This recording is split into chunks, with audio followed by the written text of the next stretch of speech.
దేవుడు ఖచ్చితంగా ఊరటనిస్తారు, బలపరుస్తారు. ప్రార్థన పూర్వకంగా ఉందా? ప్రతికూలమైనటువంటి పరిస్థితుల్లో కూడా దేవుని స్తుతించగలిగితే అది మన జీవితానికి ఆశీర్వాదకరంగా మార్చబడుతుంది. మనం దేవునికరంగా ఉంటాం. ఈ రాత్రి మరి కొద్ది నిమిషాల పాటు దేవుని యొక్క వాక్కును మనం శ్రద్ధగా వినడానికి ఇష్టపడదాం. ప్రార్థన పూర్వకంగా ఉందాం. పరిశుద్ధాత్మ దేవుని యొక్క కార్యం కొరకు ఎదురు చూద్దాం. చూడండి, పరిశుద్ధ గ్రంథాలు తెరచి యోహాను సువార్త 5వ అధ్యాయము 16వ లేఖన భాగం. పరిశుద్ధ గ్రంథాలు తెరచి యోహాను సువార్త 5వ అధ్యాయము 16వ లేఖన భాగం. ఈ కార్యములను విశ్రాంతి దినమున చేసినందున యూదులు యేసును హింసించిరి. చాలండి, జాగ్రత్తగా గమనించండి. యేసు ప్రభువారు ఈ లోకానికి ఆయన రావడానికి ప్రధానమైనటువంటి కారణం తన పోలికలో తన స్వరూపములో చేయబడిన నరుడు దేవుని యొక్క ఆజ్ఞను అతిక్రమించడం ద్వారా పాపమునకు దాసుడైపోయాడు. ఆ పాపము నుండి వినిపించడానికి ప్రభు అయినటువంటి యేసుక్రీస్తు వారు ఈ లోకములోనికి వచ్చి తన యొక్క యవన రక్తాన్ని చిందించినట్లుగా మనకు బైబిల్ బోధిస్తూ ఉంది. దేవాతి దేవుని యొక్క ఆలోచన కూడా మరి అదే అని బైబిల్ వ్యక్తపరుస్తూ ఉంది. జాగ్రత్తగా ఈ రాత్రి కొద్ది నిమిషాల పాటు దేవుని యొక్క మాటల మీద లక్ష్యం ఉంచుదాం. అయితే యేసు ప్రభు వారి యొక్క జీవిత విధానములో మరి 3 రోజులు చాలా ప్రాముఖ్యమైనటువంటి రోజులు. ఒకటి, ఆయన సిలువకు అప్పగించబడినటువంటి రోజు. 2, ఆయన సమాధిలో విశ్రమించినటువంటి రోజు. 3, ఆయన తిరిగి లేచినటువంటి రోజు.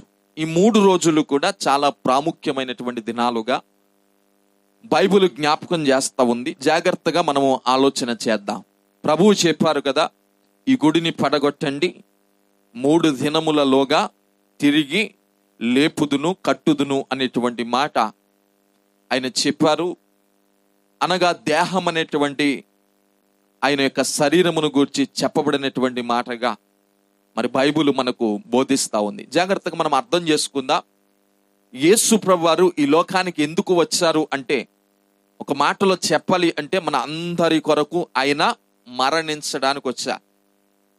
అయితే మరణించిన తర్వాత ఆయన ఖచ్చితంగా తిరిగి లేవాలి. మనందరి నిరీక్షణ ఏమిటి? ఈ దేహం, ఈ శరీరం ఏదో ఒక రోజు ఎక్కడ కలుస్తుంది? మట్టిలో కలుస్తుంది. మన్నైనది వెనకటి వలె మన్నైపోతుంది. ఆత్మ తాను దయచేసిన దేవుని యొద్దకు వెళ్ళిపోతుంది అనేటువంటి నిరీక్షణ మన అందరికీ ఉంది. రేపో మాపో కన్ను మోస్తాం. కొందరు ముందు, కొందర వెనక, అని అందరూ ఈ లోకాన్ని విడిచిపెట్టి వెళ్ళిపోవాలి.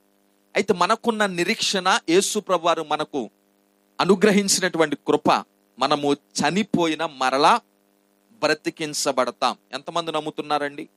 మనము చనిపోయినా మరలా బ్రతికించబడతాం. ఖచ్చితమైనటువంటి నిరీక్షణ బైబిల్ మనకు కలుగజేస్తా ఉంది. యేసు ప్రభువారు కూడా ఈ లోకానికి వచ్చారు, శరీరధారిగా వచ్చారు. ఆయన లేఖనములను ఆధారం చేసుకొని సిలువకు అప్పగించబడ్డారు. ధర్మశాస్త్ర గ్రంథం బోధిస్తూ ఉంది, ఎవరైతే పచ్చి మ్రాను మీద వేలాడదీయబడతారో వారు శాపగ్రస్తులు అని రాయబడింది. ఎవరు చెప్పండి? శాపగ్రస్తులు. యేసు ప్రభువారు సర్వమానవాళ యొక్క శాపాన్ని పోగొట్టడానికి ఆయన ఏమైపోయాడు? శాపగ్రస్తుడైపోయాడు అనేటువంటి విషయాన్ని మనం ఆలోచించాలి. ఎవరైనా మరణమునకు తగినటువంటి పాపము చేస్తే ధర్మశాస్త్రం బోధిస్తూ ఉంది, ఆ వ్యక్తిని పచ్చి మాను మీద వేలాడదీయాలి. ధర్మశాస్త్ర గ్రంథం ద్వితీయోపదేశ కాండంలో రాయబడినటువంటి మాట ఇది. అయితే యేసు ప్రభువారు పాపమెరగనటువంటి పుణ్యమూర్తి. ఇలాంటి దేవుడు ఏం చేశాడు అంటే, సర్వ మానవాళి కొరకు ఆయనే వారి యొక్క శాపాన్ని తొలగించడానికి శాపమైపోయారు. శాపమైపోయి సిలువకు అప్పగించబడ్డారు. సిలువకు అప్పగించబడిన తర్వాత ఆయన 7 మాటలు, ఇంచుమించుగా 7 మాటలు పలికినట్లుగా మరి నేడు సంఘాలు బోధిస్తూ ఉన్నాయి. బైబిల్ కూడా మనకు వ్యక్తపరుస్తూ ఉంది. 7 మాటలు కూడా చాలా ప్రాముఖ్యమైనటువంటి మాటలు. ఈ 7 మాటలలో కూడా మనము వివరించుకోగలిగితే మన గతంలో కూడా మనము ధ్యానించాం, నేర్చుకున్నాం. ఒక్కొక్క మాట మానవాళికి ఏ విధంగా ఉపయోగపడింది, ప్రభు చూపించినటువంటి కరుణ ఏ విధంగా ఉంది అని మొదటి మాటలో ఆయన ప్రారంభించారు. తండ్రి వీరేము చేయుచున్నారో వీరెరుగరు గనుక వీరిని క్షమించము అని మొదటి మాట ప్రారంభించారు. చివరి మాట, నా ఆత్మను నీ చేతికి అప్పగించుకొనుచున్నాను అని ఆయన ముగించారు. జాగ్రత్తగా గమనించారు. ఈ 7 మాటలు కూడా చాలా మంది జీవితాలను ప్రభావితం చేశాయి. క్షమాగుణాన్ని నేర్పించాయి. ఇతరుల పట్ల ఎలాంటి ప్రేమ కలిగి ఉండాలో నేర్పించాయి. దేవునికి ఎలాంటి స్థానాన్ని ఇవ్వాలో నేర్పించాయి. యేసు ప్రభు వారి యొక్క త్యాగం ఏమిటో ప్రజలకు తెలియజేశాయి 7 మాటలు. అలాగనే ఈ లోకమును విడిచిపెట్టి వెళ్ళిపోయిన తర్వాత మన ఆత్మను ఎలా అప్పగించాలో నేర్పించాయి ఈ 7 మాటలు. చాలా ప్రాముఖ్యమైనటువంటి మాటలు. అయితే యేసు ప్రభు వారు ఇంచుమించుగా 3 ఆ సమయానికి, సాయంకాలం 3 ఆ సమయానికి తన ప్రాణం విడిచిపెట్టినట్లుగా మరి బైబిల్ బోధిస్తా ఉంది. అయితే ఆ సమయంలో ఆయన ప్రాణం విడిచిపెట్టిన తర్వాత ఆయనను సమాధిలో ఉంచారు. సమాధిలో ఉంచిన తర్వాత విశ్రాంతి దినం అనగా తర్వాత రోజు విశ్రాంతి దినం. ఆ రోజంతా కూడా ఆయన సమాధిలోనే ఉన్నట్లుగా బైబిల్ బోధిస్తా ఉంది. జాగ్రత్తగా మనం అర్థం చేసుకుందాం. ఇక్కడ యోహాను సువార్త 5వ అధ్యాయం 16వ వచనములో, ఈ కార్యములను విశ్రాంతి దినమున చేసినందున యూదులు యేసును హింసించిరి అని రాయబడింది. జాగ్రత్తగా మీరు గమనించండి, ఆలోచించండి. బైబిల్లో విశ్రాంతి దినమునకు చాలా ప్రాముఖ్యత ఉంది. మనకు విశ్రాంతి దినం ఏ రోజు అండి చెప్పండి? ఆదివారం. ఎందుకో ఎవరైనా చెప్పగలరా? ఇన్ని సంవత్సరాలుగా ప్రభువుని మనం ఆరాధిస్తున్నాం, ఎందుకో మనం చెప్పగలమా? ఎందుకు ఆదివారమే మనం విశ్రాంతి దినాన్ని పాటిస్తున్నాం? ఆ రోజు స్కూల్స్కి సెలవండి అంటారా? ఆ రోజు డ్యూటీకి సెలవండి అంటారా? ఆ రోజు హాలిడే కాబట్టి మేము చేసుకుంటున్నామండి అంటారా? మనం ఎందుకు ఆదివారాన్ని స్వీకరించి ఆదివారాన్ని విశ్రాంతి దినంగా పాటిస్తున్నాం అంటే, యూదులకు ఆదివారం కాదు విశ్రాంతి దినం, శనివారం. ఎప్పుడు చెప్పండి? శనివారం. ఇప్పటికీ కూడా వారు ఏ దినాన్ని పాటిస్తున్నారు? శనివారాన్ని పాటిస్తారు.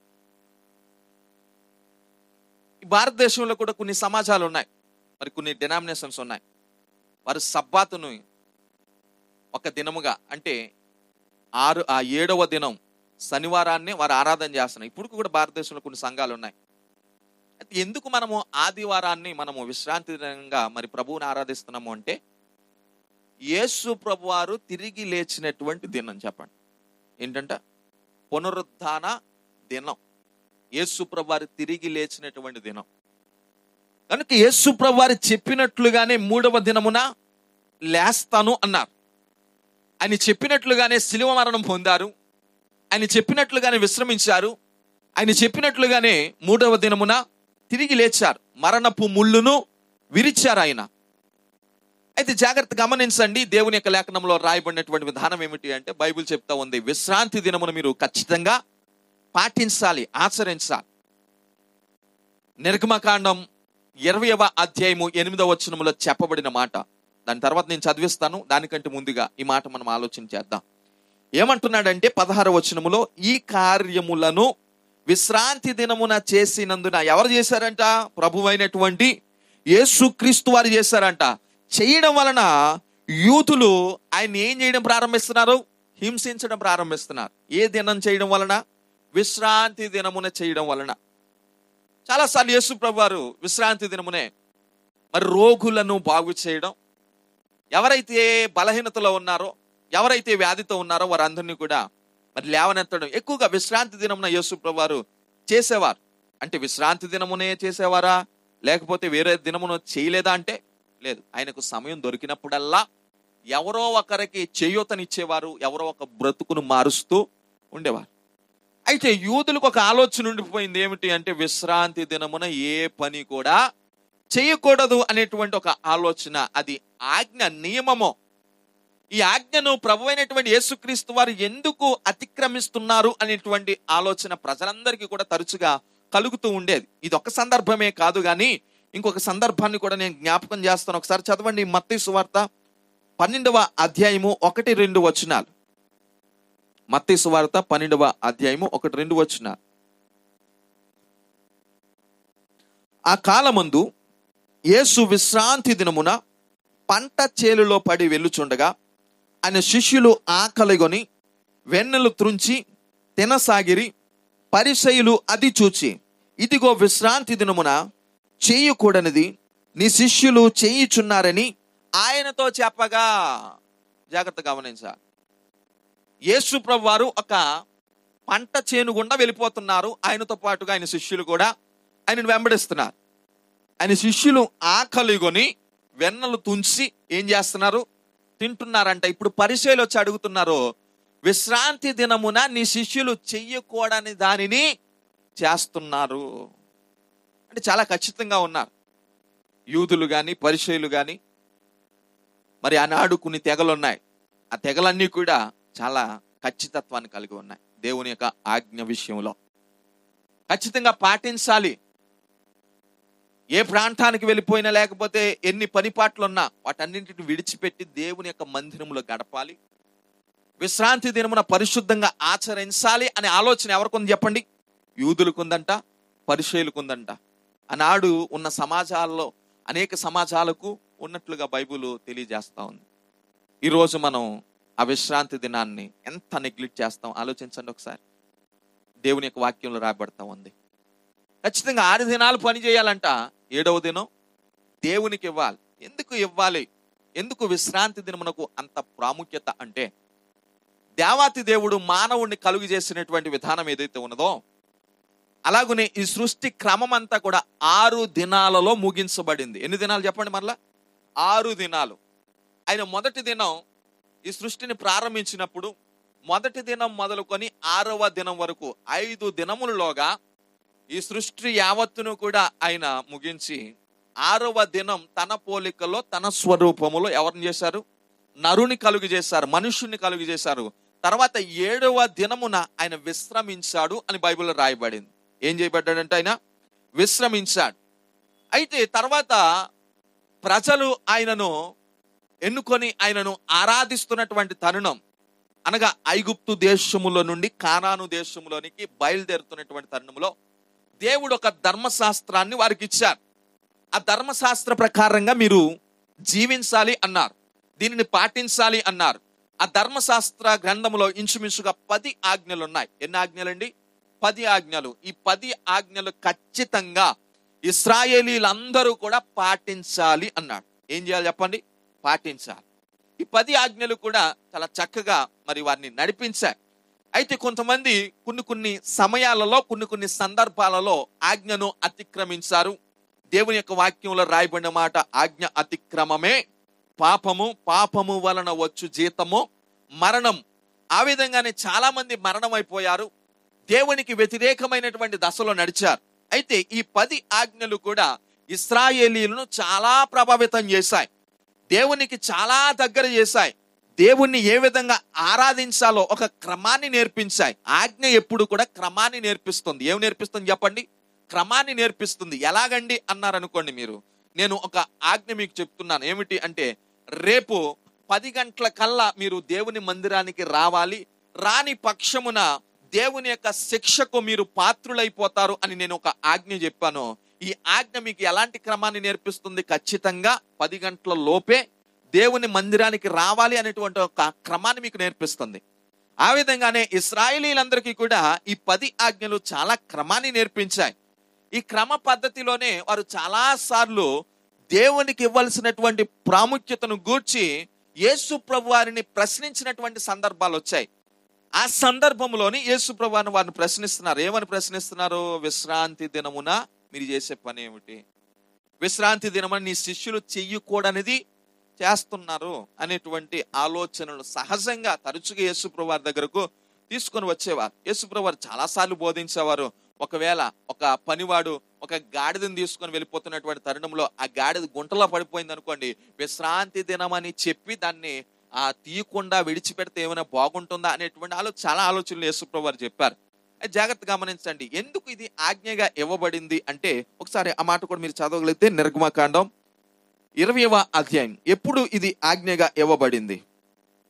20వ అధ్యాయము 8వ వచనం ఒకసారి చదవండి. విశ్రాంతి దినమును పరిశుద్ధముగా ఆచరించుటకు జ్ఞాపకముంచుకొనుము. 6 దినములు నీవు కష్టపడి నీ పని అంతయు చేయవలెను. 7వ దినమును నీ దేవుడైన యెహోవాకు విశ్రాంతి దినము.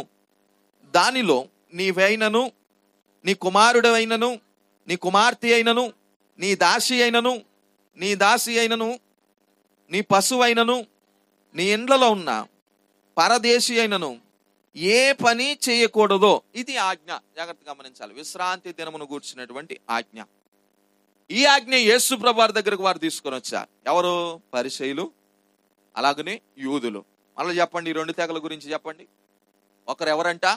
పరిసయ్యులు, 2 యూదులు. చాలా నిష్ట కలిగినటువంటి వ్యక్తులు వీరు. చాలా నిష్ట. దశంభాగం మొదలుకొని ప్రార్థించేంత వరకు కూడా, దేవుని యొక్క మందిరానికి వెళ్ళేంత వరకు కూడా చాలా నిష్ట కలిగినటువంటి తెగలు ఈ 2 తెగలు కూడా. యూదులైన వారికి కూడా చాలా నిష్ట ఉంది, పరిసయ్యులైన వారికి కూడా చాలా నిష్ట ఉంది. ఎలాంటి నిష్ట అంటే, ఇప్పుడు అలాంటి నిష్టను ఎవరు కొనసాగిస్తున్నారో తెలుసా? ముస్లిమ్స్. ఇస్లామిక్ ధర్మం వారికి నేర్పించింది. వారు కూడా నమాజ్ టయానికి వారు ఎలాంటి పరిస్థితుల్లో ఉన్నా ఏం చేయాలి? నమాజ్ చేయాలి. మనకు ప్రార్థన చేసేటప్పుడు ఫోన్ వచ్చినా ఏం చేయాలి? ఫోన్ పట్టుకొని బయటకు వెళ్ళిపోవాలి. ఆ మెట్ల మీదకి వచ్చేటప్పటికి ఆరాధనకి టైం అయిపోతుంది కనుక ఆ మెట్ల మీద మధ్యలో ఫోన్ వచ్చినా ఏం చేయాలి? నమాజ్ చేయాలా? కిందకి వెళ్ళిపోవచ్చు. కానీ ఇస్లామిక్ ధర్మం వారికి నేర్పిస్తా ఉంది. ఏమిటో తెలుసా? ఎట్టి పరిస్థితుల్లో నమాజ్ చేసేటువంటి ఆ సమయంలో వారు హింస చేయకూడదంట. ఖచ్చితంగా నమాజ్ చేయాలంట. అలాగే ఉపవాసం ఉండేటువంటి దినం నేను గడిచిన దినాల్లో కూడా జ్ఞాపకం చేశాను. సూర్యుడు ఉదయించిన నాటి నుండి సూర్యుడు అస్తమించే వరకు కూడా ఏం మింగకూడదో ఉమ్ము కూడా. ఇది సాధ్యపడుతుందా? ఎంతటి నిష్ట అండి వారిది! ఎంతటి నిష్ట! ఎంత నిష్ట కలిగి ఉన్నారు! హైందవులు కూడా మరి హిందూ తత్వంలో మరి మాల వేస్తారు. ఏమేస్తారు?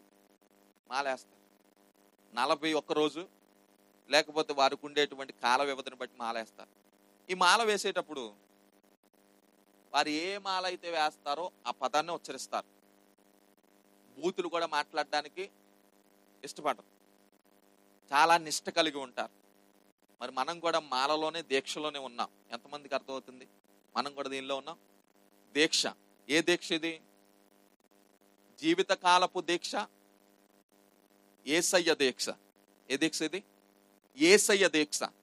మరి మనం ఏమేం మాట్లాడకూడదు? ఏం మాట్లాడకూడదు? మాలేసేటప్పుడు ఏం మాట్లాడకూడదండి? నిష్ట అంటే ఎలా ఉండాలి? భయంతో కూడినటువంటి భక్తి అంటే ఎలా ఉంటుంది? మనం చాలా జాగ్రత్త కలిగి ఉండాలి.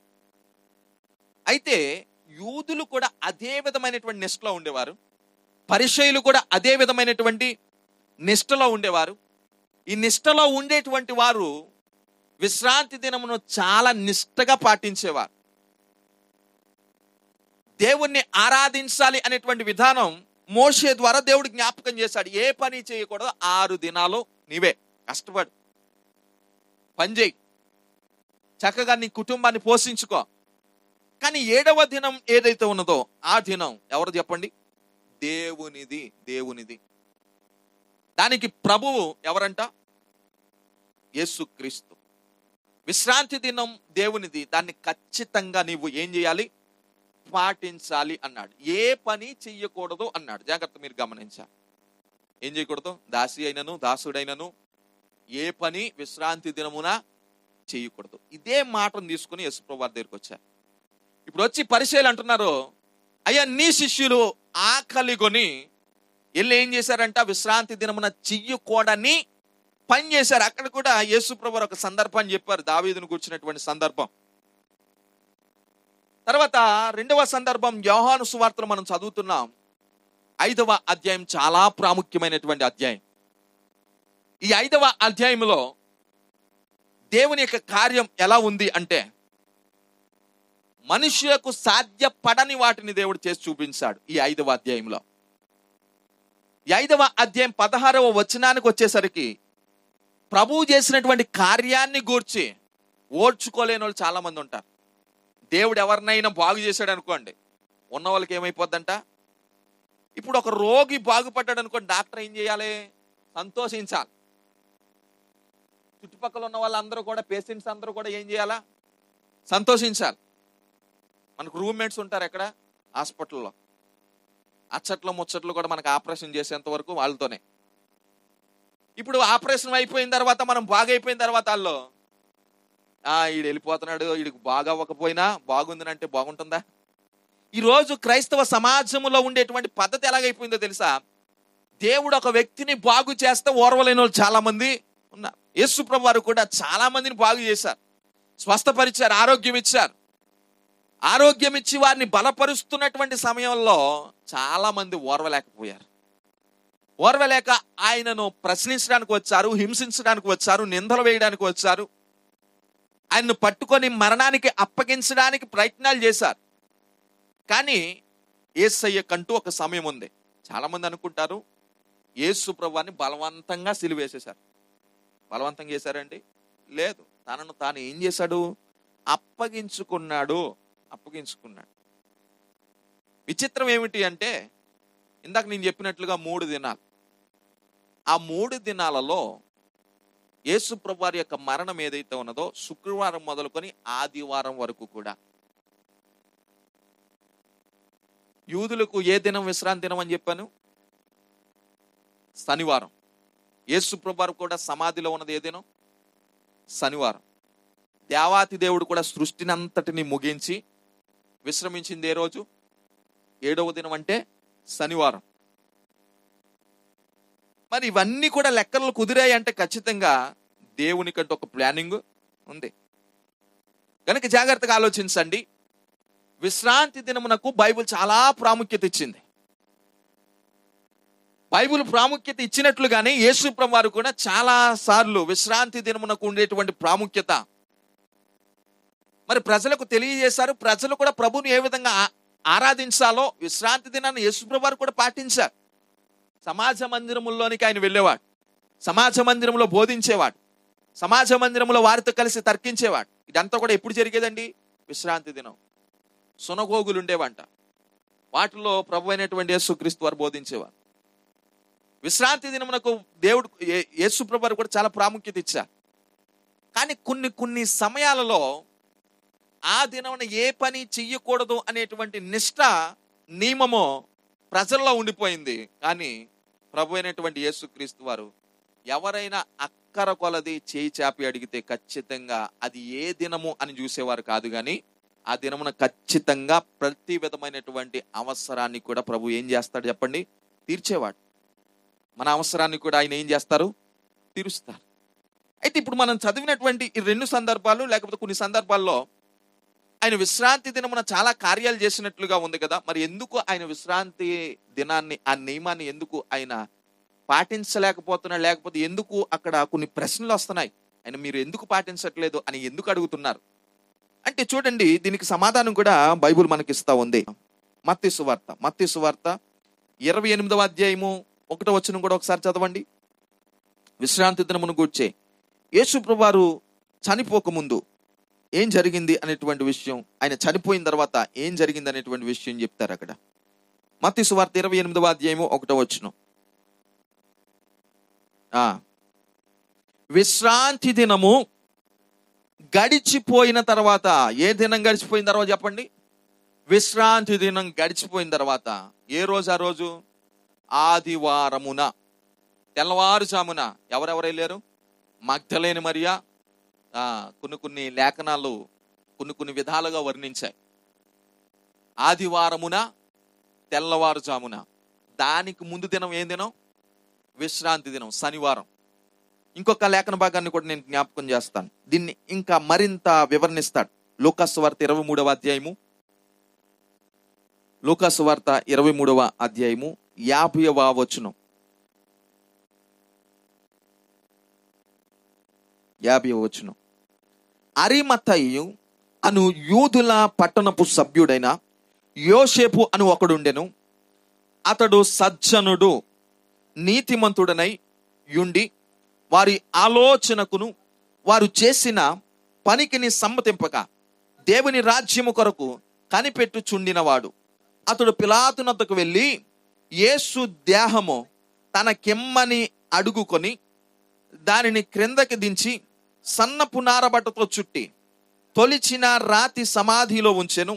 అందులో ఎవ్వడును అంతకు మునిపెన్నడును ఉంచబడలేదు. ఆ దినము సిద్ధపరచు దినము, విశ్రాంతి దిన ఆరంభము కావచ్చెను. అప్పుడు గలిలయలో నుండి ఆయనతో కూడా వచ్చిన స్త్రీలు వెంట వెళ్ళి ఆ సమాధిని, ఆయన దేహమును ఎలాగుంచబడినో చూసి తిరిగి వెళ్ళి సుగంధ ద్రవ్యములను పరిమళ తైలములను సిద్ధపరిచి ఆజ్ఞ చొప్పున విశ్రాంతి దినమున తీరికగా ఉండిరి. చాలా జాగ్రత్తగా గమనించాలి. ఇందాక మనం చెప్పుకున్నట్లుగా మగ్దలేని మరియా, మరికొందరు స్త్రీలు. ఇక్కడ అరిమత్తయ్య యేసేపు యేసు ప్రభువు వారి యొక్క దేహాన్ని తీసుకొని మరి పిలాతుని అడిగాడంట. ఆయన ఎవరు? అరిమత్తయ్య యేసేపును గూర్చి ఒక సాక్ష్యం ఉంది. ఏమిటి? ఆయన సజ్జనుడు, మంచివాడు. ఆయన ఎవరు చెప్పండి? మంచివాడు. రెండవ సాక్ష్యం ఏమిటి? ఆయన నీతిమంతుడు. నీతిమంతుడు, దేవుని రాజ్యం కొరకు ఎదురు చూసేటువంటి వాడు. ఈయన పిలాతు దగ్గరికి వెళ్ళి యేసు ప్రభు వారి యొక్క బాడీని అడిగారంట. అడిగిన తర్వాత దాన్ని తీసుకొని మరి ఆ సుగంధ ద్రవ్యాలన్నిటినీ కూడా పోస్తారు. సన్నని నారబట్ట. ఏం బట్ట చెప్పండి? సన్నని నారబట్ట. వీటిని ధరింపజేసిన తర్వాత యేసు ప్రభువాన్ని అక్కడ ఉన్న స్త్రీలు కూడా చూస్తున్నారు, గమనిస్తున్నారు. అయితే ఇక్కడ మరీ ప్రాముఖ్యంగా రాయబడిన మాట ఏమిటంటే 56వ వచనములో సుగంధ ద్రవ్యములను పరిమళ తైలములను సిద్ధపరిచి ఆజ్ఞ చప్పున, ఏం చెప్పునన్నాడండి? ఆజ్ఞ చప్పున విశ్రాంతి దినమున తీరికగా ఉన్నారు. విశ్రాంతి దినమున ఎవరు తీరికగా ఉన్నారు? ఈ పనులన్నీ కూడా ఎప్పుడు ముగించేశారు? యేసు ప్రభువు వారు శుక్రవారం 3 గంటలకల్లా ప్రాణాన్ని విడిచిపెట్టారు. ఏ రోజండి? శుక్రవారం 9 గంటలకు ఆయన సిలువకి ఎక్కారు. 9 గంటల నుండి 3 గంటల వరకు కూడా యేసు ప్రభువు వారు 7 మాటలు పలికారు సిలువలో. ఎన్ని మాటలు? 7 మాటలు పలికారు. అయితే తన రక్తమంతా కూడా మరి కారినట్లుగా బైబిల్ చెప్తా ఉంది. ఆయన ఎముకలలో ఒక ఎముకైనను విరగొట్టబడదు అని ప్రవచనం ఉన్నది. ఆ ప్రవచనము ఉన్నట్లుగానే ఆ ప్రవచనం నెరవేర్పు కొరకు ఆయన ఎముకలలో ఒక ఎముకైనను ఏం చేయబడలేదు? విరగొట్టబడలేదు. మరుసటి దినం ఏం దినం? విశ్రాంతి దినం. మరి సిలువకు అప్పగించిన తర్వాత వెంటనే చనిపోతారండి? చనిపోరు. జాగ్రత్త, మీరు గమనించాలి. ఆ విషయాన్ని మీరు గమనించాలి. మరుసటి దినం విశ్రాంతి దినం అనగా శనివారం. ఆ శనివారమున ఎవ్వరు కూడా సిలువ మీద ఉండకూడదు. దేని మీద ఉండకూడదు? ఎందుకు? అది పరిశుద్ధ దినం, దేవుని ఆరాధించాలి. ఎవరిని ఆరాధించాలి? యూదులకు వాడిక. అది దేవుడిచ్చినటువంటి ఆజ్ఞ. అది సిలువ మీద ఎవరు ఉండకూడదో అప్పటికి యేసుప్రభువు వారు చనిపోవాలి లెక్కల ప్రకారంగా. కానీ 2 దొంగలు చనిపోలేదు, కానీ యేసుప్రభువు వారు చనిపోయారు. కారణం ఏమై ఉంటుంది అంటే ముందుగానే ప్రవచనం ఉంది. ఆయన ఎముకలలో ఒక ఎముకైనను విరిగిపోకూడదు. ఆయన చెప్పారు కదా, చివరి మాట ఏమిటి? నా ఆత్మను నీ చేతికి అప్పగించుకొనుచున్నాను అన్నారు. అంటే తనకు తానుగా ప్రాణాన్ని ఇచ్చారు. ఎవరో చంపేస్తా ఆయన చనిపోలా, ఎవరో మరణానికి అప్పగిస్తా ఆయన చనిపోలా. ప్రాణాన్ని ఆయనకు ఆయనగా బలిదానముగా అర్పించారు. ఇది మనం అర్థం చేసుకోవాలి. ఇప్పుడు యేసుప్రభువు వారు బ్రతికున్నారా లేదా అని చెక్ చేయడానికి వచ్చారు. బల్లిపోటుని తీసుకున్నారు. ఎక్కడ కూర్చారు? పక్కలో కూర్చారు. ఆయన చెక్ చేశారు, ఆయన చనిపోయారు. కానీ దొంగలకు ఇంకా ప్రాణం ఉంది. వాళ్ళ యొక్క కాళ్ళకు ఉండేటువంటి ఎముకలు ఎరగొట్టిన తర్వాత ఏమైపోయారు? వాళ్ళు కూడా చనిపోయారు. ఇప్పుడు బాడీస్ని దించేశారు. ఇక్కడ అరిమత్తయ్య యేసేపు అడుగుతున్నాడు, ఆ శరీరాన్ని మాకు ఇస్తే అయ్యా మా కార్యక్రమాన్ని మేము జరిగించుకుంటాం అని చెప్పిన తర్వాత అక్కడ స్త్రీలు వీరందరూ కూడా కలిసి మరి యేసుప్రభువు వారి యొక్క బాడీని వారు సిద్ధపరిచి దాన్ని తీసుకుని వెళ్ళి ఒక సమాధిలో ఉంచారు. అప్పటి వరకు కూడా ఆ సమాధిలో ఎవరిని కూడా పెట్టలేదు అని రాయబడింది. ఆయన ఉంచిన తర్వాత మరి ఒకవేళ యేసుప్రభువు వారు చెప్పినట్లుగానే ఆయన మరలా ఆయన శిష్యులే తీసుకొని వెళ్ళిపోయి ఆయన తిరిగి లేచాడని చెప్తారు అనేటువంటి ఒక నానుడు వచ్చిందంట. సైనికులు చెప్పారంట. చెప్పిన తర్వాత ఇప్పుడు పిలాతు ఏం చేస్తున్నాడంటే ఆ సమాధికి కాపలా కూడా ఉంచాడు. బొండ వేసేసిన తర్వాత సంఖ్యలతో దాన్ని బిగించేసి చాలా సైనికులు కాపలా పెట్టాడు. కాపలా పెట్టిన తర్వాత యేసు ప్రభువారు చెప్పినట్లుగానే విశ్రాంతి దినం గడిచిన తర్వాత వారు ఆదివారం తెల్లవారుజామున యేసు ప్రభువారిని చూడడానికి, ఆ సమాధిని చూడడానికి వెళితే యేసు ప్రభువారు ఆ సమాధిలో లేరు. మరణపు ముళ్ళును ఆయన ఏం చేశారు? విరిచారు. తిరిగి లేచారు ఆయన. అయితే విశ్రాంతి దినమునకు ఉన్న ప్రాముఖ్యత మనం జాగ్రత్తగా అర్థం చేసుకుందాం. ఇక్కడ ఆ స్త్రీలను గురించి రాయబడిన మాట ఏమిటి? సుగంధ ద్రవ్యములను పరిమళ తైలములను సిద్ధపరిచి ఆజ్ఞ చొప్పున విశ్రాంతి దినమున తీరికగా ఉన్నారు. పరిసయ్యులు విశ్రాంతి దినమున ఏం చేశారు? పాటించారా? పాటించలేదా? ఏం చెప్పారు? పరిసయ్యులు ఏం చెప్పారు? యేసుప్రభు దగ్గరికి వచ్చి, నీ శిష్యులు విశ్రాంతి దినమున చెయ్యకూడని పని చేస్తున్నారు అంటే ఇప్పుడు పరిసయ్యులు పాటించారా లేదా? పాటించారు. యూదులు కూడా యేసు ప్రభు వారు విశ్రాంతి దినమున అద్భుత కార్యాలు చేస్తే వారు యేసు ప్రభువారిని హింసించారు. ఇప్పుడు యూదులు కూడా విశ్రాంతి దినాన్ని పాటించారా లేదా? పాటించారు. అలాగునే ఇక్కడ మగ్దలేని మరియా లేకపోతే కొందరు స్త్రీలు అక్కడ యేసు ప్రభు వారు మరణించిన టైంకి ఎవరైతే ఉన్నారో వారందరూ కూడా విశ్రాంతి దినాన్ని పాటించారా లేదా? పాటించారు. తీరిక అయిపోయారంటే ఏమైపోయారు? పళ్ళన్నీ ముగించేసుకున్నారు. శుక్రవారమే వాయిదా వేసుకోలేదు. తీరికగా అయిపోయారు. విశ్రాంతి దినమున తీరికగా అయిపోయి పనులన్నీ విడిచిపెట్టేశారు. మనకెప్పుడు పనులు గుర్తొస్తాయండి? మళ్ళా మనమాట ఎప్పుడు గుర్తుకొస్తాయి? ఆదివారమే. బట్టలు బాగా ఆడవాళ్ళకంట ఎప్పుడు ఆడతాయంట? ఆదివారం ఆడతాయి. వేరే రోజు ఎంట రాదండి, ఆదివారం. అయితే ఉదయకాలం జరుగుతుంది ఆరాధన, మధ్యాహ్నం నుండి చాలా పని చేసుకోవచ్చు. అయితే ఇప్పుడు మనకు బైబిల్ నేర్పించేటువంటి విధానం ఏమిటి అంటే, ఆ రోజంతా మీరు పని ఏం చేయొద్దు అని చెప్పలేదు. కానీ దేవుణ్ణి ఆరాధించి ఒక సమయం ఉంది. ఆ సమయం ఖచ్చితంగా ఎవరికి ఇవ్వాలి? దేవునికి ఇవ్వాలి. దేవునికి ఇవ్వాలి. అయితే జాగ్రత్త గమనించండి, వారు తీరిక చేసుకున్నారు. పూర్తిగా పనులన్నీ ముగించేసుకున్నారు. విశ్రాంతి దినమున తీరిక అయిపోయారు. అయిపోయి వారు ప్రభువుని మరలా ఆరాధిస్తున్నారు. విశ్రాంతి దినాన్ని వారు పాటిస్తున్నారు. ఇప్పుడు పరిసయ్యులు పాటించారు, యూదులు పాటించారు. ఆ యూదుల తెగలోనే మగ్దలేని మరియా వీళ్ళందరూ కూడా ఆ స్త్రీలు ఉన్నారు, వారు పాటించారు. కానీ ఇదే పరిసయ్యులు అలాగునే యూదులు కూడా ప్రభువుని ఏమంటున్నారు? నీ శిష్యులు పాటించట్లేదు, నువ్వు పాటించట్లే అని అడుగుతున్నారు. అయితే ఏమిటి మనకు దీనికి బైబిల్ ఇచ్చేటువంటి సమాధానం ఏమిటి అంటే, విశ్రాంతి దినమును గురించి ప్రాముఖ్యంగా ఒక మాట చెప్తాడండి. ఆ మాట మనము చూడండి, మత్తయి సువార్త ఇందాక మనం చదువుకున్నట్లుగానే 12వ అధ్యాయము 8వ వచనంలో ఒకసారి చదవండి. 12వ అధ్యాయము 8వ వచనం. కాగా మనుష్య కుమారుడు విశ్రాంతి దినమునకు ప్రభువై ఉన్నాడనేను అన్నాడు. జాగ్రత్త గమనించాలి. విశ్రాంతి దినమునకు ప్రభు ఎవరంట?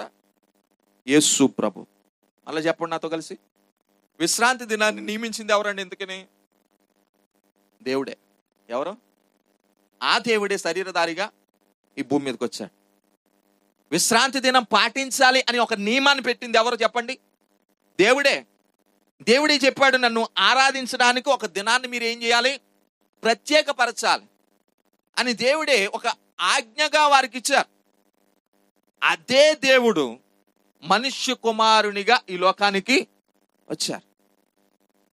కనుక అక్కడ రాయబడిన మాట ఏమిటి అంటే, మనుష్య కుమారుడు విశ్రాంతి దినమునకు ఏమై ఉన్నాడు? ప్రభువు. అంటే ఏలేవాడు, రాజు. మన దేవుడు ఎవరు చెప్పండి? రాజు. ఆయన ఏలేవాడు, ప్రభువై ఉన్నాడు. ఇప్పుడు ఎవరైనా ఒక నియమము కానీ ఏదైనా ఒక ఆజ్ఞ కానీ పెట్టారనుకోండి, ఆ ఆజ్ఞ మీద పూర్తి రైట్స్ ఎవరికి ఉంటాయి చెప్పండి? ఎవరైతే పెట్టారో వాళ్ళు ఖచ్చితంగా ఆ ఆజ్ఞ మీద పూర్తి రైట్స్ ఉంటాయి. ఆజ్ఞను మార్చే అవకాశం కూడా ఎవరికి ఉంటుంది? వాళ్ళకు ఉంటుంది, పెట్టే వాళ్ళకు ఉంటుంది. గనక దేవుని ద్వారా అందించబడినటువంటి ఆజ్ఞ, ఆ ఆజ్ఞ విశ్రాంతి దినమును సూచిస్తా ఉంది. ఆ విశ్రాంతి దినమునకు ప్రభు ఎవరంట? మనము ఆరాధిస్తున్నటువంటి నజరేయుడైన యేసుక్రీస్తు. అక్కడ 12వ అధ్యాయం 8వ వచనంలో అంటున్నాడు, మనుష్య కుమారుడు విశ్రాంతి దినమునకు ప్రభువు, ఆయన ఏలేవాడై ఉన్నాడు అనేటువంటి విషయాన్ని అక్కడ చెప్పుకొని వచ్చాడు. గనుకనే ఆయన ప్రతిరోజు కూడా ప్రజలలో అనేక కార్యాలు జరిగిస్తున్నాడు. మనం మొరపెడితే ఆయన తగిన సమయంలో ఖచ్చితంగా మనల్ని హెచ్చిస్తారు. ఎంతమంది నమ్ముతున్నారు? అనారోగ్య పరిస్థితి వచ్చి ఆయన ఎదుటికి వెళ్ళి ప్రార్థిస్తే ఆయన మన ప్రార్థన వింటాడు, మనల్ని బాగు చేస్తారు. దేవునికి మహిమ కలుగును గాక. ఈరోజు మంచిదని, లేకపోతే రేపు మంచిదని, లేకపోతే దాని తర్వాత రోజు మంచిదని, ఇది చెడ్డదని, అది చెడ్డదని మనము ఆలోచిస్తూ ఉంటాం. దేవుని యొక్క ఆలోచనలో ప్రతిరోజు మంచిదే. దేవుడు దాన్ని ఆశీర్వదించాడు, దేవుడు దాన్ని దీవించాడు. ప్రతిరోజును కూడా ఆయన ఆశీర్వదించాడు. అయితే 7వ దినమును గురించి ఎందుకు ఇంత ప్రాముఖ్యంగా చెబుతున్నాడు అంటే, పుట్టించిన ఒక ఆజ్ఞ ఏ విధంగా ఉన్నదో, ఆదికాండం 1వ అధ్యాయం 26వ వచనంలో ఏ విధంగా చెప్పబడిందో, ఆ ఆజ్ఞను మనము మన యొక్క జీవితంలో స్వతంత్రించుకొని, ఆ వాగ్దానాన్ని మన జీవితంలో స్వతంత్రించుకొని, దేవుని యొక్క ఆశను మనము నెరవేర్చినట్లయితే మన జీవితాలు ఆశీర్వాదకరంగా ఉంటాయి. దేవునికి మహిమ కలుగును గాక. దేవుడు ఏదైతే చెప్పాడో అది మన జీవితంలో జరగాలి. అయితే ఎంత మానవుని కొరకు దేవుడు చేశాడో, మరి ఎంతో కొంత మనము దేవునికి ఇవ్వాలి ఖచ్చితంగా. ఇన్ని రోజులు దేవుడు మనకి ఇస్తున్నాడు, ఇన్ని రోజులు మనల్ని సజీవులుగా ఉంచుతున్నాడు కదా. మరి సజీవునిగా ఉంచేటువంటి దేవునికి మనము ఏం చెల్లించాలి? కృతజ్ఞత చెల్లించాలి, ఆరాధించాలి. ఆరాధించేటువంటి విధానము మన జీవితంలో ఉండాలి అనేటువంటి విధానాన్ని జ్ఞాపకం చేస్తాడు. అయితే మీరు జాగ్రత్తగా గమనించాలి. నేను ఇంకా ముందుకు వెళ్ళడానికి ఇష్టపడతా ఉన్నాను. అక్కడ అన్నాడు కదా, మనుష్య కుమారుడు విశ్రాంతి దినమునకు ప్రభువు అన్నాడు. అంటే అది ఆయన పెట్టినటువంటి నియమం. యోహాను సువార్త మనం వద్దాం. యోహాను సువార్త 5వ అధ్యాయము 1 నుండి చదువుకుందాం. ఏమిటి ఆయన విశ్రాంతి దినమున చేసినటువంటి అద్భుతం అంటే, ఏమిటి ఆయన విశ్రాంతి దినమున చేసినటువంటి కార్యం అంటే, అక్కడ 5వ అధ్యాయం 1వ వచనం. అటు తర్వాత యూదుల పండుగ ఒకటి వచ్చెను గనుక యేసు యెరూషలేమునకు వెళ్ళెను. యెరూషలేములో గొర్రెల ద్వారము దగ్గర హెబ్రీ భాషలో బెతెస్దా అనబడిన ఒక కోనేరు కలదు. దానికి 5 మండపములు కలవు. ఆయా సమయములలో దేవదూత కోనేటిలో దిగి నీళ్లు కదిలించుట కలదు. నీరు కదిలింపబడిన పిమ్మట మొదట ఎవడు దిగునో వాడు ఎట్టి వ్యాధి కలిగిన వాడైననో బాగుపడును గనుక ఆ మండపంలో రోగులు, గ్రుడ్డివారు, కుంటివారు, ఓత్సాకాళ్ళు చేతులు గలవారు గుంపులు గుంపులుగా పడి ఉండిరి. జాగ్రత్తగా ఇప్పుడు అర్థం చేసుకుందాం. ఈ 5వ అధ్యాయంలో ఉండేటువంటి ఆ సందర్భం ఏమిటో మనం కొద్ది నిమిషాల పాటు ఆలోచన చేద్దాం. అక్కడ ఒక కోనేరు ఉందంట. ఆ కోనేరులో ఎట్టి వ్యాధి కలిగిన వాడైనా దేవదూత ఎప్పుడైతే వచ్చి కదిలిస్తుందో ఆ వ్యక్తి ఏం పొందుతున్నాడు? స్వస్థత పొందుతున్నాడు. ఎట్టి వ్యాధి అయినా, అన్ని వ్యాధులకు కూడా నివారణ ఎక్కడుంది? ఆ కోనేరులో ఉంది. దానికి 5 మండపాలు ఉన్నాయంట. అనుకోకుండా యేసు ప్రభువారు కూడా ఒకానొక సమయంలో ఆ కోనేరు దగ్గరికి వచ్చారు. అక్కడ వచ్చినప్పుడు రోగులు గుంపులు గుంపులుగా పడి ఉన్నారు. కానీ యేసు ప్రభువారి యొక్క కనుదృష్టి ఒక రోగి మీద పడింది. ఆయన ఎన్ని సంవత్సరాల నుండి ఆ వ్యాధితో ఆయన మగ్గిపోతున్నాడు అంటే బైబిల్ చెప్తా ఉంది 38 సంవత్సరాలు. ఎన్ని సంవత్సరాలండి? 38 సంవత్సరాలు. ఇప్పుడు యేసు ప్రభువారు విశ్రాంతి దినమున, ఇందాక మనం చదువుకున్నాం 5వ అధ్యాయంలో 16వ వచనంలో, 5వ అధ్యాయం 16వ వచనంలో, విశ్రాంతి దినమున ఆయన కార్యములు చేసినందుకు యూదులు ఆయన ఏం చేశారు? హింసించారు. ఎందుకు హింసించారో నేను మీకు అర్థమయ్యేటువంటి రీతిని నేను బోధిస్తా ఉన్నాను. జాగ్రత్తగా మీరు అర్థం చేసుకోండి. ఆయన అదే విశ్రాంతి దినమున ఎక్కడికి వచ్చారు? కోనేరు దగ్గరకు వచ్చారు. ఆ కోనేరుని గురించి ఏం చెప్పబడతా ఉంది? 2వ వచనంలో, యెరూషలేములో గొర్రెల ద్వారం దగ్గర హెబ్రీ భాషలో బెతెస్దా అనబడిన కోనేరు. ఏం కోనేరు చెప్పండి? బెతెస్దా అనబడినటువంటి కోనేరు. ఆ కోనేరు దగ్గరకు ఆయన ఏ రోజు వచ్చారు? అందరూ ఉన్నారండి ఇక్కడ. ఏ రోజు వచ్చారు? విశ్రాంతి దినమున వచ్చారు.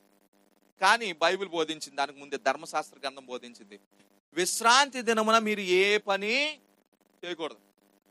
ఇప్పుడు యేసు ప్రభువు వారు విశ్రాంతి దినమున వాయిదా వేసుకొని ఆ కోనేరు దగ్గరికి ఎప్పుడు రావాలి? అద్భుతం చేయాలంటే సోమవారమో, లేకపోతే సోమవారం మొదలుకొని ఆదివారమో, లేకపోతే ఆదివారం మొదలుకొని సోమవారం వరకు సోమ, మంగళ, బుధ, గురు, శుక్రవారం వరకు చేయాలి. కానీ శనివారం ఏం చేయకూడదు, ఆయన ఏ పని చేయకూడదు, అద్భుతం చేయకూడదు, ఎవరైనా కష్టంలో ఉంటే ఆదుకోకూడదు. ఇది నియమం ప్రజలందరి హృదయాల్లో నాటుకుపోయింది. ఇప్పుడు యేసు ప్రభువారు విశ్రాంతి దినమున ఆ కోనేరు దగ్గరకు వచ్చారు. 38 సంవత్సరాల నుండి వ్యాధి కలిగినటువంటి ఒక వ్యక్తి మగ్గిపోతున్నాడు. విడుదల పొందుకోవాలి అనేటువంటి ఆలోచన ఉంది. ఇంకా చెప్పాలి అంటే యేసు ప్రభువారి యొక్క వయసు కంటే ఆయన రోగమునకు ఉండేటువంటి వయసు ఎక్కువ. ఎన్ని సంవత్సరాలండి? 38 సంవత్సరాలంట. ఎవరికి వ్యాధి వచ్చిన రోజు, ఎవరికి వ్యాధి మొదలైనటువంటి రోజు మొదలుకొని ఎన్ని సంవత్సరాల వరకు ఉండిపోయాడు అక్కడ? 38 సంవత్సరాలు. ఇప్పుడు యేసు ప్రభువారి యొక్క వయసు ఎంత? 33.5 సంవత్సరాలు ఆయన పరిచర్య చేశారు. 30వ ఏట పరిచర్యలోనికి ఆయన అడుగు పెట్టారు. ఇప్పుడు ఈయన రోగానికి ఉండే వయసు ఎక్కువ, యేసు ప్రభువారి యొక్క వయసు ఎక్కువ. ఇప్పుడు యేసు ప్రభువారు ఆయన దగ్గరకు రాకపోతే ఇంకొక 50 సంవత్సరాలు అయినా ఏమి రాదంట, స్వస్థత పొందుకుంటున్నారండి. ఎప్పుడు దేవదూత ఎప్పుడైతే కదిలిస్తుందో, ఈ 38 సంవత్సరాల్లో కూడా దేవదూత ఎన్నిసార్లు వచ్చి నీటిని కదిలించి ఉంటుందంట. ఎంతమంది రోగులు స్వస్థత పొంది ఉంటారు. కానీ ఈ వ్యక్తికి ఏమి లేదు, స్వస్థత లేదు. 38 సంవత్సరాలు అదే కోనేరు దగ్గర పడి ఉన్నాడంటే ఈయన బ్రతుకున్నాడో లేదో కూడా కుటుంబానికి ఒకవేళ తెలియకపోవచ్చు. ఈయన పరిస్థితి ఏమిటో కుటుంబానికి తెలియకపోవచ్చు. సొంత వారు ఒకవేళ విడిచిపెట్టచ్చు. కానీ యేసు ప్రభువారి యొక్క కళ్ళు ఎవరి మీద పడ్డాయి? ఆ యొక్క 38 సంవత్సరాల నుండి వ్యాధి కలిగినటువంటి వ్యక్తి మీద పడ్డాయి. ఆయన చూసి ఆయన మాట్లాడుతున్నాడు. ఎందుకు నీ పరిస్థితి ఎలా ఉంది? నీవు స్వస్థత పొందాలనుకుంటున్నావు అంటే, అయ్యా నేను పొందాలనుకుంటున్నాను, నా పరిస్థితి ఎలా ఉంది? దూత వస్తుంది, నీళ్ళను కదిలిస్తుంది, నేను ఆ నీటిలోనికి దిగుదాం అని అనుకునేలోగానే ఎవరో ఒకరు వెళ్తున్నారు, స్వస్థత పొందుకుంటున్నారు. ఇలాగూ నేను ఆయన 38 సంవత్సరాలు గడిచిపోయింది అనేటువంటి విషయాన్ని యేసుప్రభువు వారికి చెప్పారు.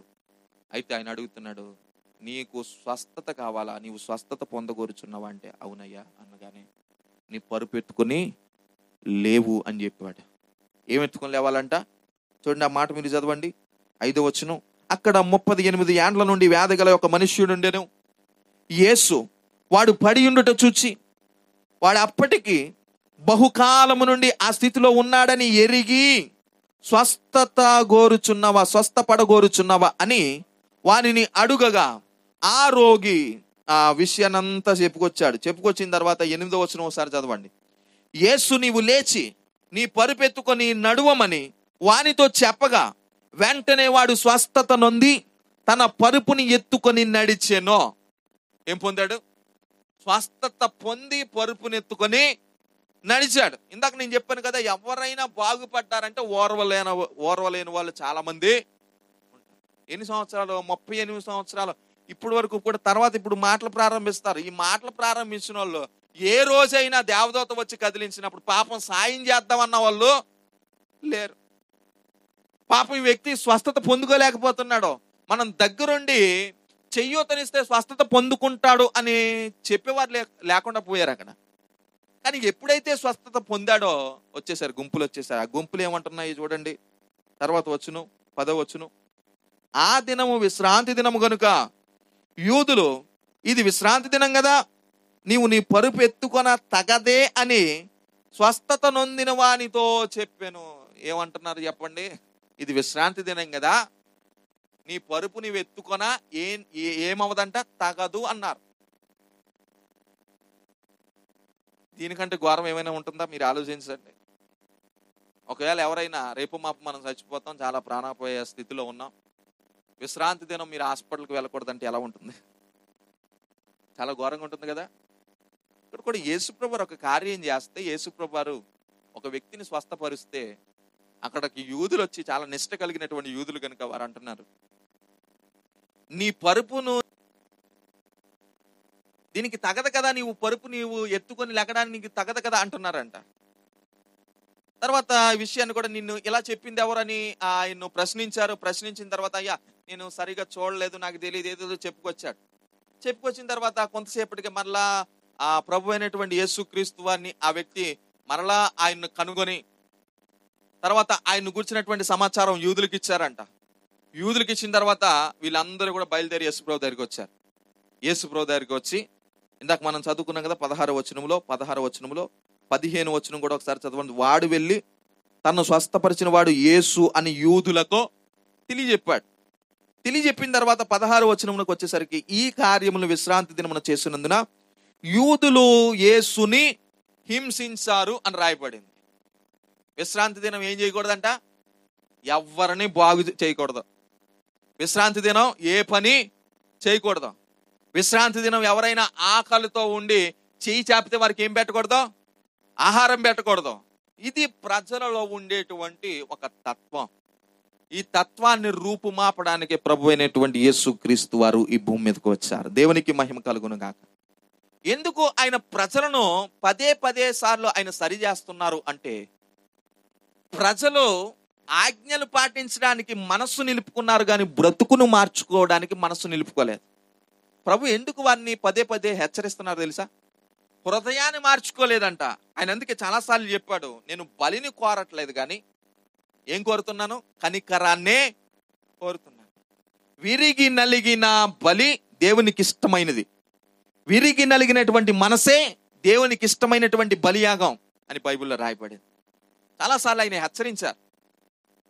కనుక దీన్ని జాగ్రత్తగా మీరు ఆలోచిస్తే 16వ వచనంలో ఆయన అంటున్నాడు కదా, అక్కడ ప్రజలు ప్రభువు చేసినటువంటి కార్యాన్ని బట్టి యేసు ప్రభువాన్ని హింసించారు. తర్వాత 17వ వచనంలో నుండి ఆయన చాలా చక్కగా యూదులతో మాట్లాడుకుంటూ వస్తున్నాడు. 17వ వచనం నుండి మరి ప్రజలను ఆలోచింపజేసేటువంటి సంగతులు, చాలా సంగతులు ఈ యొక్క 17వ వచనం మొదలుకొని మరి ఆ చివరి లేఖన భాగం వరకు కూడా చాలా విషయాలు రాయబడ్డాయి, ప్రజలను ఆలోచింపజేసేటువంటి విషయాలు. అయితే నేను ఇప్పుడు మనకు వాక్య సారాంశముగా మనకు అర్థం అవ్వడానికి 21వ వచనంలో నుండి నేను కొన్ని విషయాలు మాట్లాడి నా యొక్క మాటలు నేను ముగిస్తాను. 21వ వచనం, తండ్రి మృతులను ఎలాగూ లేపి బ్రతికించెనో అలాగే కుమారుడును తనకిష్టం వచ్చిన వారిని బ్రతికించును అన్నాడు. జాగ్రత్త గమనించాలి. నా యందు తండ్రియు తండ్రి యందు నేనును ఉన్నామని ప్రభువు చెప్పారా లేదా? ఇప్పుడు యూదులందరికీ కూడా తండ్రి అయినటువంటి దేవుని మీద చాలా నమ్మకం ఉంది. కానీ ఎవరి మీద నమ్మకం లేదు? కుమారుడైన యేసు క్రీస్తు మీద నమ్మకం లేదు. యేసు ప్రభువు నేర్పించిన విధానం జాగ్రత్తగా ఆలోచించాలి. తండ్రి యందు నేనును నా యందు తండ్రియు ఉన్నాం. నన్ను ఎవరు పంపించారంట? ప్రభు చెప్పారు, తండ్రి పంపించా. నేను ఎందుకు వచ్చానన్నాడు ఆయన? తండ్రి చిత్తము నెరవేర్చడానికి వచ్చాను. 12 సంవత్సరాల వయసులో ఆయన యెరూషలేములో మరి శాస్త్రులతో ఆయన తర్కిస్తూ ఉన్నారు. ఆ తర్కిస్తున్నటువంటి సమయంలో ఇంచుమించుగా మరి 3 దినాలు ప్రయాణం చేస్తారంటే ఎవరు చెప్పండి? యోసేపు, మరియా. ఆయన తనతో పాటుగానే వస్తున్నాడు అనుకున్నారు కానీ ఆయన లేరు. తర్వాత ఆయన వెతుక్కొని యేసుప్రభు దగ్గరికి వెళ్ళి, ఏంటి నాయన ఇది, నీకేమైనా తగునా అంటే అప్పుడు 12 సంవత్సరాల వయసులో యేసుప్రభు వారు చెప్పారు, నేను నా తండ్రి పని మీద ఉన్నానని మీరు ఎరుగరా అన్నాడు. ఆయన పని ఏంటి చెప్పండి? తండ్రి పని. ఆయనే తండ్రిగా ఉన్నాడు, ఆయనే కుమారునిగా ఉన్నాడు, ఆయనే పరిశుద్ధాత్మ దేవునిగా ఉన్నాడు. ఈ సృష్టిని సృష్టించినప్పుడు ఆయన తండ్రి, ఆయన సర్వమానవాల్ని పుట్టించినప్పుడు తండ్రి. మానవుడు పాపములో మగ్గిపోతే ఆ పాపాన్ని తొలగించడానికి కుమారుడయ్యాడు. మరొకసారి చెప్తున్నాను, మానవుణ్ణి పుట్టించడానికి ఆయన సృష్టికర్త అయ్యాడు, తండ్రిగా ఉన్నాడు. మానవుని మీద పాపాన్ని తొలగించడానికి ఏమయ్యాడు? కుమారుడయ్యాడు. మరలా యేసు ప్రభువు 2వ రాకడలో ఈ భూమి మీదకి వచ్చేంత వరకు కూడా సంఘాన్ని ఆదరించడానికి పరిశుద్ధాత్మ దేవుడయ్యాడు. త్రియేక దేవుడిగా నేటికి కూడా సంఘాన్ని ఆయన బలపరుస్తున్నారు. అయితే ఇక్కడ అంటున్నాడు కదా 21వ వచనంలో, తండ్రి మృతులను ఎలాగూ లేపి బ్రతికించునో. తండ్రి అయినటువంటి దేవుడు, సృష్టికర్త అయినటువంటి దేవుడు మృతులను ఏం చేస్తాడో? తిరిగి లేపుతాడు. తండ్రి అయినటువంటి దేవుడు లేపినట్లుగానే ఏలియా ప్రార్థించినప్పుడు మృతులు ఏమయ్యారు? ఎలీషా ప్రార్థించినప్పుడు మృతులు ఏమయ్యారు? లేచారు. తండ్రి అయినటువంటి దేవుడు ఎలా లేపుతాడో మృతులను, కుమారుడైనటువంటి యేసుక్రీస్తు వారికి కూడా ఏం అధికారం ఉందండి? మృతులను లేపేటువంటి అధికారం ఉంది. లాజర్ని ఆయన పిలుస్తున్నాడు. పిలవగానే సమాధిలో నుండి లాజర్ ఏమయ్యాడంట? తిరిగి లేచాడు. ఆయన స్వరం మానవుణ్ణి బ్రతికిస్తుంది. ఎంతమందికి అర్థమవుతుంది? రేపో మాపో నీవు నేను లేవాలైనా ఎవరి స్వరం వినపడాలి? ఆయన ఆర్భాటంతో వస్తాడంట, ప్రధాన దూత శబ్దంతో వస్తాడంట. ఆయన త్వరగా రాబోతున్నాడు. వచ్చేటప్పుడు ఒక శబ్దం వినబడుతుంది. అది మన ప్రభువైన యేసుక్రీస్తు వారి యొక్క శబ్దం. ఆ శబ్దం వెంటనే మనం తిరిగి లేస్తాం. ఎంతమందికి అర్థమవుతుందండి మాట? అంటే మనం తిరిగి లేపేది ఎవరో? ప్రభువైన యేసుక్రీస్తు. ఇప్పుడు రోమా సైనికులు అందరూ అనుకున్నారు, తిరిగి లేస్తానన్నవాడు చనిపోయాడు, ఇంకా సమాధిలో ఉండిపోయాడు, ఆయన మరలా తిరిగి లేవడు అని అనుకున్నారు. ఆయన అందరినీ తిరిగి లేపుతానంటే మరి ఆయన లేవకపోతే ఎలా ఉంటుంది చెప్పండి? ఆయన ఏమన్నాడు? ఇక్కడ ఏమని రాయబడుతుంది? నాకేం అధికారం ఉందని చెప్పాడు? తండ్రికి ఎలాగైతే మృతులను లేపేటువంటి అధికారం ఉన్నదో కుమారునికి కూడా ఏం అధికారం ఉందంట? మృతులను లేపేటువంటి అధికారం ఉంది. మరి ఇలాంటి ఆయన తీసుకొని వెళ్ళి సమాధిలో పెట్టేసిన తర్వాత రోమా సైనికులు అందరూ అనుకున్నారు, ఈయన ఇంకా తిరిగి లేవడు అని అనుకున్నారు. కానీ మరణము ఆయనను బంధించి ఉంచుట అసాధ్యము. చెప్పండి, మరణము ఆయనను బంధించి ఉంచుట అసాధ్యము. ఆయన పునరుద్ధానుడు, ఆయన జయశీలుడు, ఆయన మరణపు ముళ్ళును విరిచినవాడు, చీకటి కోరలను పెకిలించినవాడు, ఆయన సజీవునిగా తిరిగి లేచినటువంటి ఏకైక దేవుడు. చెప్పండి కూడా దేవుని నామమున మహిమపరచండి. జాగ్రత్తగా మనం అర్థం చేసుకుందాం. ఆయన వారికి ఇస్తున్న జవాబు ఏమిటి అంటే, తండ్రి మృతులను ఎలాగూ లేపి బ్రతికించునో అలాగే కుమారుడును తనకిష్టం వచ్చిన వారిని బ్రతికించును అన్నాడు. తర్వాత 24వ వచనం చదవండి. 24వ వచనం, నా మాట విని నన్ను పంపిన వాని యందు విశ్వాసం ఉంచువాడు నిత్య జీవము గలవాడు. వాడు తీర్పులోనికి రాక మరణములో నుండి జీవములోనికి దాటి ఉన్నాడని మీతో నిశ్చయముగా చెప్పుచున్నాను. దేనిలోనికి దాటాలి చెప్పండి? మరణములో నుండి జీవములోనికి దాటాలి. దాటాలి అంటే ఏం చేయాలంట? ప్రభువైన యేసుక్రీస్తునందు ఏం ఉంచాలండి? విశ్వాసం. ఏముంచాలి? విశ్వాసం ఉంచాలి. చాలా క్లియర్గా చెప్తున్నాడు. మీరు తండ్రి అయినటువంటి దేవుని మీద విశ్వాసం ఉంచారు, అలాగునే తండ్రి అయినటువంటి దేవుడు పంపినటువంటి మనుష్య కుమారుని మీద కూడా ఏముంచాలి? విశ్వాసం ఉంచాలి. విశ్వాసం ఉంచితే ఎక్కడి నుండి ఎక్కడికి దాడతారంట? మరణములో నుండి. మనందరి నిరీక్షణ ఏంటి చెప్పండి? మరణ బంధకముల్లో చిక్కుకొని ఉన్నాం. మనం అందరం చీకట్లో ఉండిపోయాం. ఈ చీకట్లో ఉన్న మనల్ని ఆశ్చర్యకరమైనటువంటి ఎలుగులోనికి ప్రభువైన యేసుక్రీస్తు వారు పిలుస్తున్నారు. ఆయన పిలిచాడు. పిలిచిన వాడు నమ్మదగినవాడు. ఆయన పిలుచుకున్నాడు మన అందరినీ కూడా. అయితే పిలిచిన వాని మీద మనం ఏముంచాలంట? విశ్వాసం ఉంచాలి. విశ్వాసం ఉంచితే మనం మరణములో నుండి ఎక్కడికి దాడతాం? జీవములోనికి దాడతాం. అట్టి కృప దేవుడు మన అందరికి ఇవ్వబోతూ ఉన్నాడు. చనిపోతాం, ఏదో ఒక రోజున పాతి పెట్టబడతాం. కానీ యేసయ్య స్వరం వినబడే సమయానికి మనమందరము కూడా తిరిగి లేవబోతూ ఉన్నాం. చాలా మంది అంటారు ప్రభు నమ్ముకోమంటే, చనిపోయిన తర్వాత ఎవరు చూసి వచ్చారండి? ఎవరైనా చెప్పారా మీతో? చనిపోయిన తర్వాత ఎవరు చూసి వచ్చారండి? మీరు వెంటనే అనాలి, ఒకసారి చనిపోతే పోయే. ఏం చెప్పాలి వాళ్ళతో? ఒకసారి చనిపోయి రావచ్చు కదా అని చెప్పాలి. కానీ బైబిల్ ముందుగానే చెప్పేసింది, భవిష్యత్ వాక్కులను ముందుగానే బోధించేసింది. మరణం తర్వాత మరొక బ్రతుకుందని నేర్పించింది. మరణం తర్వాత మన బ్రతుకు ఎలా ఉండబోతుందో నేర్పించింది.